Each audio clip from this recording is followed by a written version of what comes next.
La sobrepoblación de perros y gatos en las calles nos daña a todos.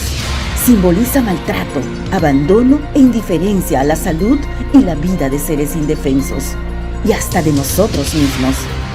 Esterilizarlos es parte de la solución. Este 31 de octubre y 1 de noviembre, súmate con tu aporte para esterilizar a los perros y gatos abandonados en las calles. Súmate a la Perrigatón 2021. Deposita tu aporte a las cuentas. O puedes entregar personalmente en la Plaza Sargento Lores desde las 9 de la mañana hasta las 9 de la noche en el show artístico de la Perrigatón.